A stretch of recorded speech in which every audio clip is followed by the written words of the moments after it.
Welcome to ആർക്കേസ് stories.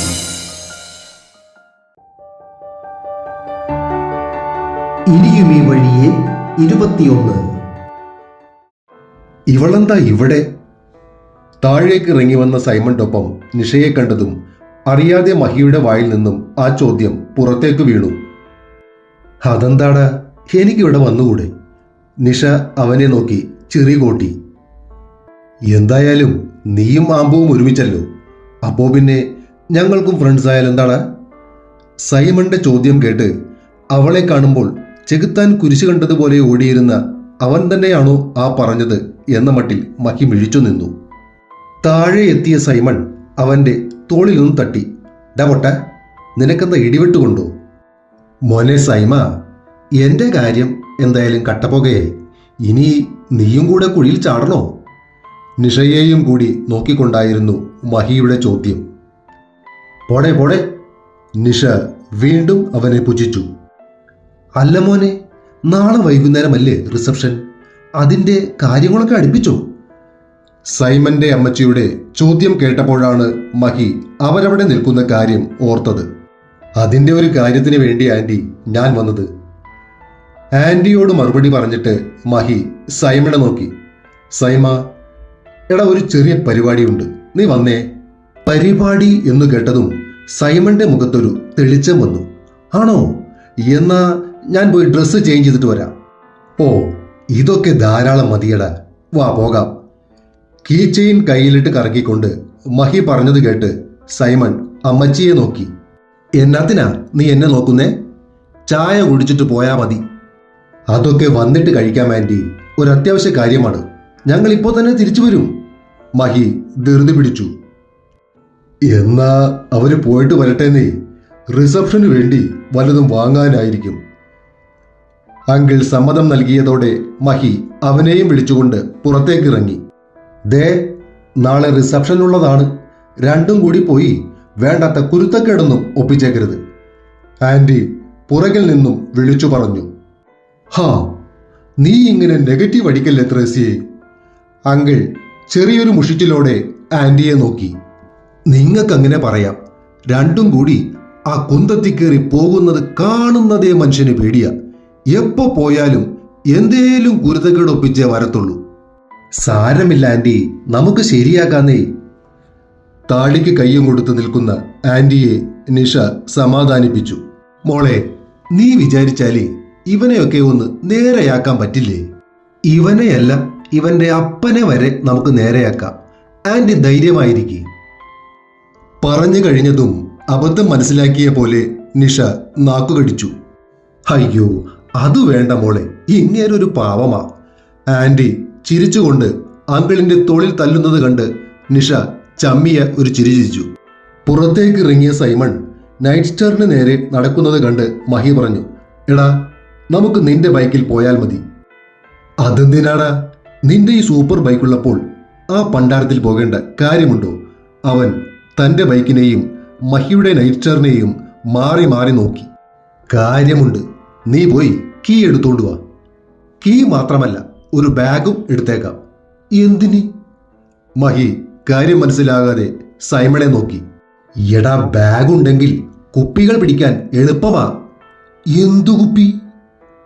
ചെവട്ടെ, ഇവന്റെ relay പോയോ? എടാ പൊട്ട, നീയല്ലേ പറഞ്ഞ് പരിപാടി ഉണ്ടെന്ന്, അപ്പോ പിന്നെ കുപ്പി മേടിക്കണ്ടേ? എടാ മരപ്പോർക്കെ, നീ ഉദ്ദേശിച്ച ആ പരിപാടിയല്ലിത്. ഇത് വേ, അത് റേ.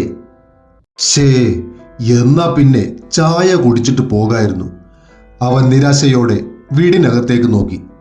പോയി കീ എടുത്തിട്ട് വാടാ, അവൻ കലിപ്പിച്ചു പറഞ്ഞത് കേട്ട് അകത്തേക്ക് ഓടിക്കയറിയ സൈമൺ ബൈക്കിന്റെ ചാവിയുമായി തിരികെ എത്തിയതും മഹി ആ ചാവി വാങ്ങി സൈമന്റെ ബൈക്കിലേക്ക് കയറി അത് സ്റ്റാർട്ട് ചെയ്തു. പുറകിലേക്കു കയറിയ സൈമണെയും കൊണ്ട് ആ ബൈക്ക് പുറത്തേക്കു ചീറി പാഞ്ഞുപോയി. ഉച്ചയ്ക്ക് ഊണ് കഴിക്കുന്ന സമയത്താണ് മഹി പിന്നീട് തിരികെ വീട്ടിലേക്ക് എത്തിയത്. അവൻ വീട്ടിലേക്ക് കയറി ചെല്ലുമ്പോൾ നേത്രയുടെ വീട്ടുകാർ ഒഴികെ ബാക്കി എല്ലാവരും ആമ്പലിന്റെ വീട്ടിൽ ഉണ്ടായിരുന്നു. അച്ഛനും ചെറിയച്ഛനും അമ്മാവനും കൂടി സ്വീകരണ മുറിയിലിരുന്ന് സംസാരിക്കുന്നുണ്ട്. അകത്ത് ഡൈനിങ് ഹാളിൽ നിന്നും ബാക്കിയുള്ളതുങ്ങളുടെ ബഹളം കേൾക്കാം. ആഹാ, വന്നല്ലോ മണവാളൻ. എവിടെ പോയിരുന്നു ഇതുവരെ? ഒരു തണ്ടൽ നിർത്താറായില്ലടാ. ചെന്നു കയറിയ പാടെ അച്ഛൻ പ്രശംസിക്കാൻ തുടങ്ങിയതും അവൻ വിനയത്തോടെ നിന്നുകൊടുത്തു. ഇനിയെങ്കിലും ഉത്തരവാദിത്തോടു കൂടി ജീവിക്കാൻ നോക്ക്. ഓ. അതും തലകുലുക്കി സമ്മതിച്ചു കൊടുത്തിട്ട് അവൻ അകത്തേക്കു നടന്നു. ഡൈനിങ് ഹാളിൽ ആമ്പൽ രാധാമ്മയുടെ അടുത്ത് ഫെവിക്കോളിന്റെ പരസ്യം പോലെ ഒട്ടിപ്പിടിച്ചിരിപ്പുണ്ട്. അവൾ കഴിക്കുന്നതിനൊപ്പം മടിയിലിരിക്കുന്ന നിളക്കുട്ടിക്കും കുറേശ്ശെ ചോറ് കുഴച്ച് വായിലേക്ക് വെച്ചു കൊടുക്കുന്നുമുണ്ട്. അമ്മമ്മയും തൊട്ടടുത്തിരുന്ന് കഴിക്കുന്നുണ്ടെങ്കിലും പുള്ളിക്കാരി ആരെയും പരിചയമില്ലാത്ത പോലെയാണ് ഇരിക്കുന്നത്. ശരത്തേട്ടനും സന്തോഷലീനും നേത്രയും ഡൈനിങ് ടേബിളിൽ തന്നെ ഇരുന്നാണ് കഴിക്കുന്നത്. അനിയേച്ചി ആദിക്കുട്ടനെയും കൊണ്ട് മുകളിലേക്കുള്ള പടികളിരുന്ന് കഴിക്കുന്നു. താമിയേച്ചിയും ചെറിയമ്മയും അമ്മായിയും വിളമ്പിയ പ്ലേറ്റുകളിലും കൈ പിടിച്ചുകൊണ്ട് കസേരകളിൽ ഇരുന്നാണ് തട്ടിക്കയറ്റുന്നത്. എടാ, ഇന്നലെ രാത്രി നീ കൊച്ചിനെ എന്താണ് ചെയ്തത്? പുറകെ എത്തിയ അച്ഛന്റെ ചോദ്യം കേട്ട് അവൻ പുരികങ്ങൾ ചൊളിച്ച് തിരിഞ്ഞു നിന്നു. ഏതു കൊച്ചി? വേറെ ആര്? ആമ്പു തന്നെ. ഹോ, ഇവളാണ് കൊച്ചി. അവൻ പുച്ഛിച്ചു. നീ കിടന്ന് ഉരുളല്ലേ മൈക്കൂട്ടാ. അമ്മ അച്ഛനെ സപ്പോർട്ട് ചെയ്തു. ഞാൻ എന്ത് ചെയ്തെന്നാണ്? ഞാനൊന്നും ചെയ്തില്ല. അനിതയുടെ മടിയിൽ ഇരിക്കുകയായിരുന്ന ആദിയെ കയ്യിലേക്ക് എടുത്തുകൊണ്ട് അവൻ പറഞ്ഞു. പിന്നെ അളിയൻ പറഞ്ഞല്ലോ ഇന്നലെ രാത്രി രണ്ടും കൂടി അടിയായിരുന്നുവെന്ന്. അച്ഛൻ ശബ്ദമുയർത്തി. അടുത്തിരിക്കുന്നവളോട് തന്നെ ചോദിക്ക് എന്താ കാര്യമെന്ന്. അനിതയുടെ കയ്യിലുള്ള പ്ലേറ്റിൽ നിന്നും കുറച്ച് ചോറെടുത്ത് കുഞ്ഞിന്റെ വായിലേക്ക് വെച്ചുകൊണ്ട് അവൻ പറഞ്ഞു. അവൾ പറഞ്ഞല്ലോ നീയാണ് പ്രശ്നമുണ്ടാക്കിയതെന്ന്. അമ്മ വിടാൻ ഭാവമില്ലാതെ നിന്നു. ഡീ! അവൻ ആമ്പലിനെ നോക്കി കണ്ണുരുട്ടി. പോടാ! അവൾ ചുണ്ടുകൾ അനകിക്കൊണ്ട് ഗോഷ്ടി കാട്ടി. കീർത്തി എവിടെ ചെറിയമ്മേ? അതോടെ അവൻ വിഷയം മാറ്റാൻ നോക്കി. അവൾക്ക് ചെറിയ തലവേദന പോലെ മോനെ, കിടക്കുകയാ. ചെറിയമ്മ മറുപടി പറയുമ്പോഴേക്കും അച്ഛൻ അവന്റെ അടുത്തേക്കെത്തി. ഒരു കാര്യം ഞാൻ പറഞ്ഞേക്കാം. ഈ രാത്രി രണ്ടും കൂടെ മര്യാദയ്ക്ക് അടങ്ങി ഒതുങ്ങി ഇരുന്നോളണം. ഡോണ്ട് വറി, ഇനിയൊരു പ്രശ്നവും ഉണ്ടാകില്ല. ഇന്ന് രാത്രി മുതൽ ഞങ്ങൾ ജീവിതം ആരംഭിക്കുകയാണ്. ഇല്ലേ മുത്തുമണിയേ? അവൻ ആമ്പലിനെ നോക്കി കണ്ണുകൾ ചിമ്മി. അവൾ അവനെ ചുണ്ടുകൊട്ടി പുച്ഛിച്ചു. അത് കണ്ട് താമര അവൾക്ക് നേരെ ചാടി. കണ്ടോ അമ്മേ അവനെന്ന് പറഞ്ഞപ്പോൾ അവൾ കാട്ടിയത്? ഡീ, അവൻ പറഞ്ഞത് കേട്ടല്ലോ. ഇനി നീയായിട്ട് എന്തേലും പ്രശ്നമുണ്ടാക്കിയ അപ്പോ അറിയാം.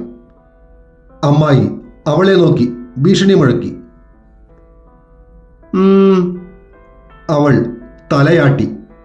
ആ തലയാട്ടലിന്റെ അർത്ഥം ഉണ്ടെന്നാണോ അതോ ഇല്ലെന്നാണോ എന്ന സംശയത്തോടെ മഹി നിന്നു.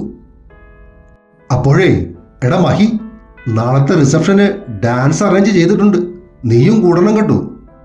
ശരത് പറഞ്ഞപ്പോൾ അവൻ അങ്ങോട്ട് ശ്രദ്ധ തിരിച്ചു. അത് നമ്മൾ നേരത്തെ തന്നെ കല്യാണത്തിന് വേണ്ടി പ്രാക്ടീസ് ചെയ്തിരുന്നതല്ലേ? അവൻ ചോദിച്ചു. അതെ, പക്ഷെ അന്ന് മണവാളൻ നീ ആയിരുന്നില്ലല്ലോ. ഇപ്പോ ആ സ്ഥാനത്ത് നിന്ന് നീ കളിക്കണമെന്ന ശരത്തേട്ടൻ പറഞ്ഞത്. താമി പറഞ്ഞത് കേട്ട് അവൻ തലയിളക്കി. ഓഹോ, അപ്പോൾ ഞാനാ നായകൻ അല്ലേ? കേട്ടോടാ ആദിക്കുട്ട, നിന്റെ മാമന നായകൻ. കുഞ്ഞിന്റെ നെറ്റിയിൽ അവൻ തന്റെ നെറ്റി കൊണ്ട് മെല്ലെ തട്ടി.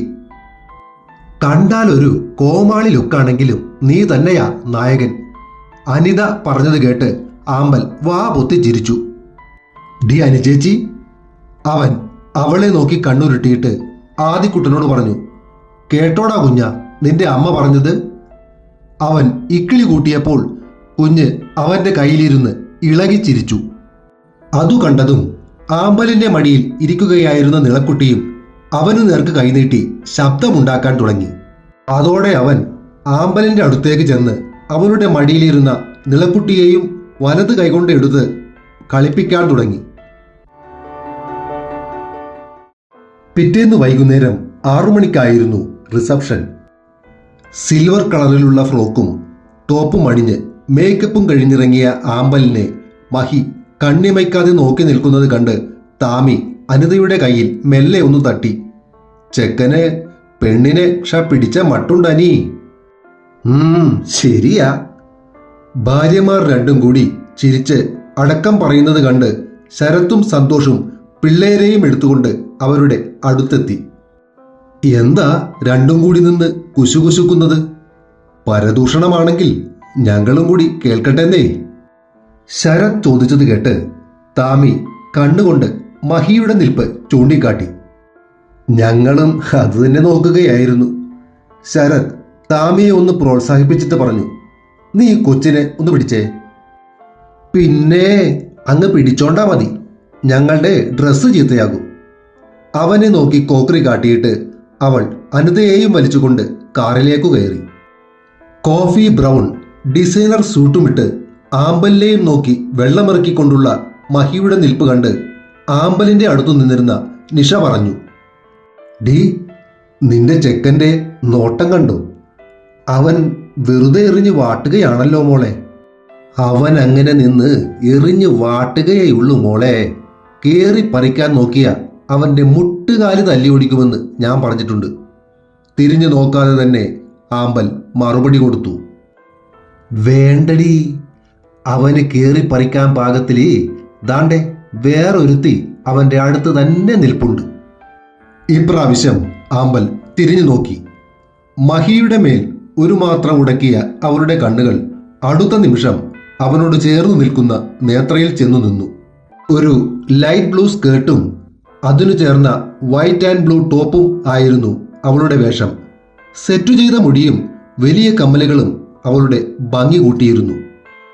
ആമ്പലിന്റെ കണ്ണുകൾ ഒന്നു കുറുകിയെങ്കിലും അടുത്ത നിമിഷം അത് തന്നെ ബാധിക്കാത്ത മട്ടിൽ അവൾ മുഖം തിരിച്ചു. ആ സമയം നേത്ര മഹിയുടെ നിൽപ്പ് കണ്ട് ആക്കിക്കൊണ്ട് ചുമക്കുകയായിരുന്നു. എന്തിനാ മഹിയേട്ടാ ഇങ്ങനെ നോക്കി വെള്ളമിറക്കുന്നത്? ഉള്ളിലുള്ള ഈഗോ ഒക്കെ മാറ്റിവെച്ചിട്ട് അങ്ങ് ചെന്ന് മുട്ടുന്നേ. പുറകിൽ നിന്നവൾ പറഞ്ഞത് കേട്ട് മഹി തിരിഞ്ഞു നോക്കിയിട്ട് പറഞ്ഞു, ഒന്ന് പോയിടി. അവന്റെ അടുത്ത് നിന്നിരുന്ന സൈമൺ നേത്രയെ നോക്കി കണ്ണുകൾ ചിമ്മിക്കൊണ്ട് ചിരിച്ചു. ഉച്ച കഴിഞ്ഞ് അവൻ ഫോണിൽ വിളിച്ചു പറഞ്ഞേൽപ്പിച്ച കാര്യങ്ങളെല്ലാം സെറ്റ് എന്ന് പറയും പോലെ അവൾ അവനെ നോക്കി പെരുവിരൽ ഉയർത്തിക്കാട്ടി. ടൗണിലുള്ള കൺവെൻഷൻ സെന്ററിൽ ആയിരുന്നു റിസപ്ഷൻ അറേഞ്ച് ചെയ്തിരുന്നത്. അങ്ങോട്ട് പോകാനായി കാറിൽ കയറും നേരമാണ് തൂങ്ങിപ്പിടിച്ചു നിൽക്കുന്ന കീർത്തിയെ മഹി ശ്രദ്ധിച്ചത്.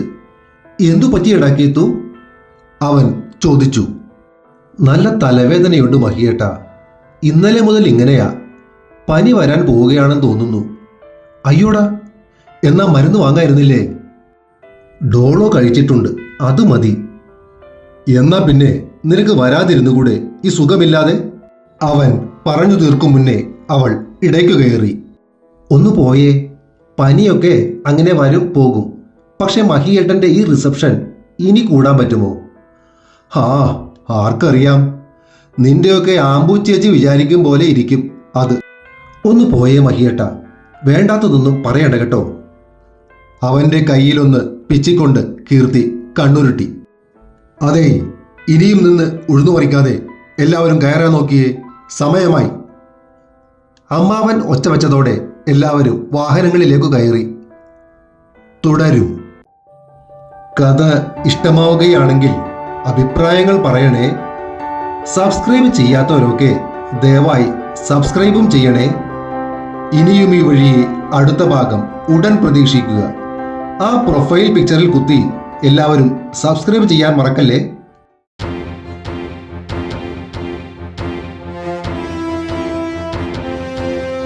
See you